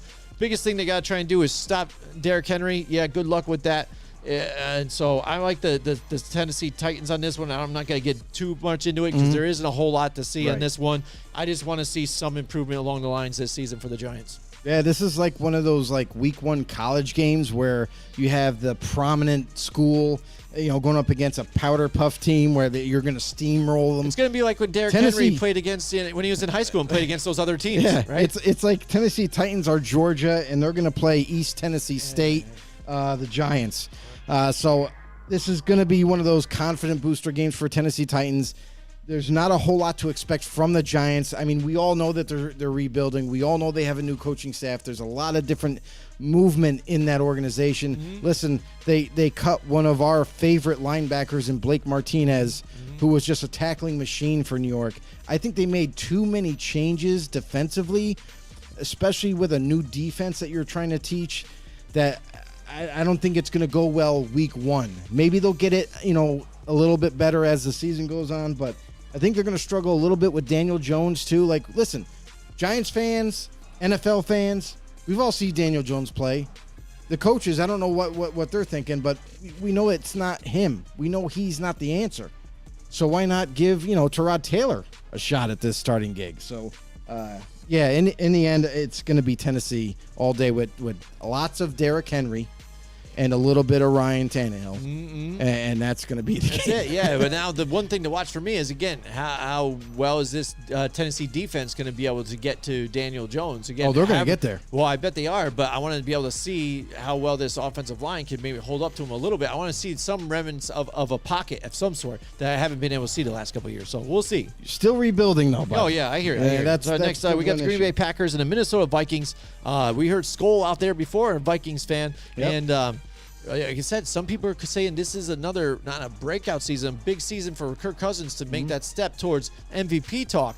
And you've got the Packers where people are saying now, Aaron Rodgers, we kind of took your weapons away from you. Now prove that you are this guy that can do it without it, because you're complaining like you're not. I mean, there's been a whole lot of pointing fingers right? in Green Bay. Wisconsin isn't so lovely right now. I mean, when you're calling out your receivers for not catching the ball, running wrong routes sometimes. Listen, a lot of this kind of gets leaked out on purpose, though. Yeah. Because, quite honestly, they could be saying this, and everyone's like, oh, man, it's that bad? And then week one, you're like, I don't know what they were talking about. It looks pretty good on the football field. Like, we've seen this before. Like, the whole talking down, like, I don't know, the offense is still not 100%. We're still not on the same page. All those cliches. And then week one, it looks like they're not missing a step. Right. So I think that's kind of what's going to end up happening in week one. I feel like A lot of the receivers. Look at Alan Lazard might miss this game, everybody, and that's a big deal. I was going to ask you, how big is that not having him in this game? Is number one. He was going to be seen as that number one go-to guy for Aaron Rodgers, and now he's probably not going to make this game. It's going to fall on the shoulders of none other than aging GOAT Randall Cobb, and let's hope that he can kind of get his Yunions behind him to kind of develop faster than we've ever seen before. To kind of help out. Listen, the other thing too that I want to say is we forget some of these like kind of guys that don't have big names, but they show big promise. Their tight end from a year ago got injured, was out for the season. Robert Turbin Robert, what is it? Tunyon. Robert Tunyon. Yeah. You saw like a kind of like George Kittle-esque type of tight end in him, that a guy that could really make an impact in the receiving and blocking. Look for him to kind of be a major player in this game. He's coming back healthy yet again. And defensively, I don't know if anybody remembers, but Jair Alexander, he was that shutdown corner that they used to have a couple years ago. Didn't play last season due to injury. He's back. This defense has gotten not only healthier, but more dangerous. So I love what Green Bay has on their defense. It's hard to bet against Aaron Rodgers. The Vikings, I like their offense. I'm just not 100% sold on their defense. I think too many missing parts. A lot of veterans have left. I don't know if they have the right guys to continue their prowess on defense. So I'm going to go Green Bay. Going into Minnesota. I'm going to do the same thing, too. And basically the same type of things that you're saying, too. Minnesota, again, everybody's high on Justin Jefferson now, man. Oh, my gosh. Justin he's Jefferson, good. Don't get me wrong. He's really good. I get it. You got Dalvin Cook there to run the ball. I understand the offense. But the defense, again, it's finally running its course to now where I just don't think they're good, especially against, Green Bay, whoever they might have. Aaron Rodgers, like he had said to the Bears time and time again, I own you. I think he's been able to do it to the Vikings, too, as well. I don't think it's going to be a big difference here, whether they're in Minnesota or not. I like the Green Bay Packers. By no means do I think this is going to be a blowout either. No, way. I don't think it's going to be a blowout. Close game. It's going to be tight, but I think I'd side with the Green Bay Packers in this one. All right. Next up, we got the Kansas City Chiefs and the Arizona Cardinals. Joe, what a duking out. I like this one. Here. Again, they could have. Everybody likes Dallas in Tampa Bay, but they should have flexed this one maybe to the 8:20 game. You know what I'm saying? Yes. Because what happened last year? Didn't Tampa Bay? Oh, yeah, Dallas gave Tampa Bay a run last year. I think the first game of the season last year. Yeah. And then Tampa still won, I think. And then Dallas, I don't think, won since then. But the Arizona Cardinals here will face off at home here against the Kansas City Chiefs. We get to take a look at what this Kansas City Chiefs now look like without a Tyreek Hill. What happens if they are able to get pressure on Patrick Mahomes? Does he start running out of bounds and making dumb errant throws and stuff like that, which we pointed out time and time again that he still does. He's still learning. No matter how quick you want to crown him, he still makes mistakes. He's still trying to get the game still here too.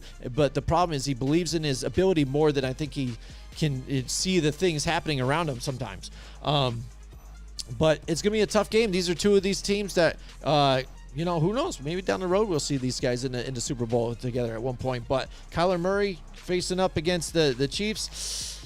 Oh, man. This is going to be close. I think it's tough, man. Yeah. And that's the thing, too, is like you got... I'm going to go with the Chiefs just for the hell of it. Just because, again, coaching tree, just the fact that they do have Travis Kelce here still, too. They're going to be missing DeAndre Hopkins, but, yes, they do have Hollywood. I think it's going to take a little Arizona to get started, take a little bit for them to get started. I like the Chiefs in this one. Why not? All right. What the hell? And I'm going to go direct opposite. He's going with the Cardinals. I like Arizona. I like the fact that they have Kyler Murray, who is very mobile quarterback. This is going to be extremely hard on the Chiefs' defense. We know that they like to send pressure all the time and everything, but I think this could bite them in the butt when they do that. They don't have Tyrann Mathieu right there. I think that's a bigger loss than the Chiefs are letting on. And I like what the Arizona Cardinals offensive line has been able to do. They've been able to upgrade that front, and I think that's what you need to play the Chiefs defense. All right. Arizona Cardinals on defense, like I said before, younger, they're up and coming, they're ferocious, they're going to get after them. And I'm not so sure with a receiving core that the Chiefs have, like a Juju, and Mecole Hardman, I think, is even questionable this week too. Yeah. Travis Kelce, like he's usually his go-to guy, but after that, you don't have a Tyreek Hill. You don't have anybody that's that explosive anymore. So that's going to be too different for me. I'm going Arizona in this All one. right, here we go. And you got the Vegas Raiders and the Chargers here, Joe. Another good matchup Jesus. here. Yeah, what do you got in this one? Are you going with your home team, the Raiders? Oh, man, this is tough. I really don't know. I mean, the Chargers, listen, this is the battle, right? This is what we kind of – a lot of people are seeing like maybe it's going to be Chargers winning. Maybe it's going to be Raiders winning. And this is where it teeters. You got to win your divisional games. You have to. You got to at least split at the very minimum and win the rest of your season out. This is going to be an amazing game. I'm not going to lie. It's going to be tough because you can't even give the home team the advantage because they don't it's get the Raiders. Yeah, they're going to have more Raider fans than Charger fans. And let's be honest, it's basically the Chargers' apartment. Like it's not their home. Yeah. You know what I mean? Yeah. But no, I like what the Raiders have done. Listen, they got a very explosive receiving core, better than the Chargers, hands down. Chargers defense, I feel like is now that they had a second year together, it's going to work better for them this year. I like the Vegas Raiders in this one. I just think that they're going to go into LA and they're going to surprise some people with their offensive line. That's been the biggest question mark of them all off season. I think they're going to do just enough to give enough protection for Carr. Listen, they're a great run blocking offensive line, so that Josh Jacobs is not going to be a question. They're going to be able to run the ball. But Joey Bosa and Khalil Mack are the guys that you got to make sure that you have eyes on at all times. I don't care if you got to chip them, double team them, whatever you got to do on both sides. Make sure those guys don't impact the game. Well, I wouldn't be surprised if they come out of this thing with no huddle, Joe. If they instantly go after him to try and go speed and like a Josh McDaniels likes to do, just kind of go, think and dunk, kind of move it along, then run the ball a little bit, keep kind of getting it and moving it along, keep the pace, control the pace of the game. I think they can wear out this defense. So I think this is going to be a close one. It's going to be tough. Usually I side with the home team on this one. They split games. Like you even say, we got to split at one point here. But I think Josh McDaniels might just bring something a little different to this team that the Chargers, we kind of know what they do with the Austin Eckler and then, the Keenan Allens and Mike Williams. I think they're going to try and keep them on their toes. So I'm going to go with the Vegas Raiders here too as well. Gotcha. The one thing that I'll say that I think might be the key to this game is how well a new Patrick Graham defense can bottle up this Charger offense. That to me is going to be the key of the game. Right, but even thinking about the guys they had picked up for that defense too. I mean, Yannick Ngakoue, and they have Chandler Jones too as well. I mean, they traded like Yannick Ngakoue to the Colts to get Rock Ya-Sin. Rock Ya-Sin. Yep. So they have corners now. They have Chandler Jones on one side, Max Crosby on the other side, and then who's going to be – my biggest thing is, like, who's going to be that guy that steps up on the interior? Is it going to be Bilal Nichols, the newly acquired from the Bears defensive tackle? Like, is he going to – I haven't seen him play yet. So I'm kind of curious to see how much of a difference can he make. Because, to be honest with you, I would sign Sue right now. I think that puts you over the top. Yeah. I think you got the money. Yeah. I know you're going to sign Darren Waller. That's going to be done. But – you got to try to work a deal and get Sue. That kind of puts your D-line at one of those most feared D-lines. Yep. All right, we got two more left here, and we're going to get the hell up out of here. We got Tampa Bay and the Dallas Cowboys here at 8:20 on Sunday Night Football. We're going to get to see probably what that offensive line is going to be able to do. Are they going to be able to hold up? Because, again, I'm not big on the Dallas Cowboy defense, but you know what? That front, you're going to have – maybe we could see DeMarcus Lawrence this year. See what he can do. And then Micah Parsons has been all over the ball. It was sucks too, is because we had him in our draft and we wanted to do we did our pre-draft that season. Yeah, we had the Giants picking him, and only if the Giants had picked him, that would have been nice. Imagine if we talking about Micah Parsons in a good light of it being for our team. Oh my God, for my team.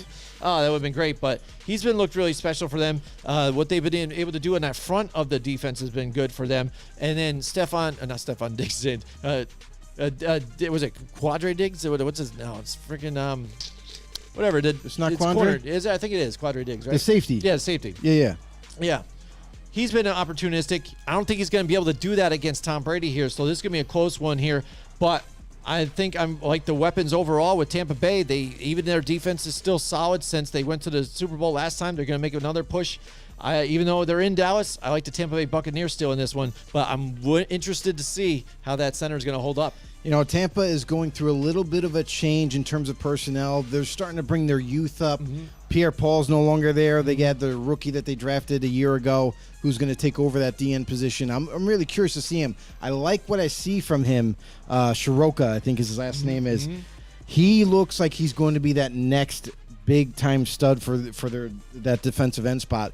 And they're actually kind of moving some pieces around that secondary. It's not going to be the same exact that we have seen with Tampa. So some guys are going to be switching to safety, one coming down to corner, nickel corner, what have you. A lot of changes are happening in Tampa. I'm really concerned about the center position still. They're down to their third string center who's going to come out in week 1. You better make the right calls, my friend. You better make the right calls or Brady's going to eat your ass. It just You might sounds enjoy uncomfortable. But Yes, you can. I will say this. If this offensive line can step up and prevent pressure coming up the middle, because that's what affects Brady the most. If they can prevent that, then I think the Tampa Bay Buccaneers on offense is going to be just fine. Cowboys, on the other hand, like you bring up Micah Parsons, they're still using him wrong. He's a D-end or he's a stand-up rusher. Like, that's what he should be. He cannot cover. They still have him penciled as a linebacker on the outside. If they plan on rushing him every down basically and rushing him off the edge, standing up, I'm fine with it. But you're using his talents the wrong way if you've got him in coverage at all. So put him at the end opposite DeMarcus Lawrence. And to be honest with you, I say Micah Parsons has more productivity than DeMarcus Lawrence does. DeMarcus Lawrence to me is way overpaid. He doesn't do much of anything. Yeah. So, and the fact that they're weak at D tackle, I don't know. I don't know what to expect from this Cowboys defense. And offensively, they're coming into week 1 with a Swiss cheese offensive line. No Tyron Smith, no Yeah, and we don't even guy. know is Michael Gallup could be able to play the game too, or is He gonna be might limited? miss the game. So, I mean, it's gonna be big. This is the thing. Is this Cowboys team is not the same Cowboys team that we saw a couple years ago. So I'm going with Tampa on this one. Trayvon Diggs, that's what his name is again, man. See, I get confused with all the Diggs brothers. You were talking about Trayvon? I think they have Quandre too. Do they? Do they? Excellent. I don't think so. Safety? No. No. Where'd he go? He went somewhere else. I forget. Man, I guess I get confused sometimes when you talk Next about game, we somebody got else. Denver at Here we go. Seattle. The last this one, is Monday the Night one Football. everybody's been waiting for. Monday night. Man. Seattle Seahawks. Well, this is the time. And I think they set up some of these here too when they did these schedules. So now again, Excuse me. revenge games some more. Like now you get to see Seattle versus Russell Wilson. He comes back to Seattle to face the 12th man. So you think the 12th man they're going to boo Russell Wilson? Do you think everybody's going to boo him there? It's possible. You know He's what the I enemy mean? now. He's the enemy now. You would He's think, the enemy. right? They've got to be able to have a chance to win the game. To be I would honest, think. I will be surprised if they cheer him instead of boo him. Yeah. Because that's going to show you like how the fans really felt about him. Like I think you would cheer him because he did bring you a championship. Yeah, you know what I yeah. mean? So Yeah. don't boo Probably the guy. cheer him when he comes in, and then maybe later on when you get Boo. sacked, then you'll cheer they get sacked or something. Who knows? But there you go with the Denver Broncos here. Seattle, I mean, What a I don't think terrible there's much Monday to night say game. about this, but I think this is a good starter game for the Broncos, give them some confidence moving forward. So I'm gonna make it really extra long here. I like the Denver Broncos in this one. Yeah, Seattle's still rebuilding, doesn't have a real quarterback. Denver wins. All right, there you go. That's our first week picks. Joe, we're squaring It's off. in the books. Yeah, we're getting get it started It's in the again. books. So again, loser at the end of the season. The episode Drinks. after the Super Bowl is going to be drinking a football-sized liquor drink, man, and it is a whole lot of fun. So make sure you guys stick with us throughout the whole season for that. And all your picks, how did you guys do, too? Also, when we're doing this stuff here, too, I should have brought it up earlier to you guys, but go ahead, lay us down your picks, too, when we're going through. Pick along with us. It's a lot of fun. So that's it. That's our show for tonight. Hope you guys really enjoyed it. Enjoyed everybody sticking around with us and all the comments we had. We really appreciate all that stuff. Like Thanks, Joe guys. said before, if you haven't yet, go to YouTube, hit the subscribe button, hit the notification bell, let you know whenever we go live. Then also follow us on Facebook, our Football on the Know Show page, and our group. Join our group. We're almost up to 900. We're getting close to 800 members now. 800. We're 795. We're getting up there, guys. So let's bring some more into the family. Let's become some know-it-alls, and let's have a lot of fun this season. So Joe, anything else to say before we take Appreciate you, Colorize. Appreciate you, Johnstone Supply. Appreciate you, Mohawk Honda. Appreciate you, PPK. Appreciate you. Yeah, absolutely. Everybody out there. And we appreciate you guys. And we Thanks, will guys. see you guys next time. Join us next week from 8 till 10 Wednesday nights for more Football on the Know with Jim and Joe.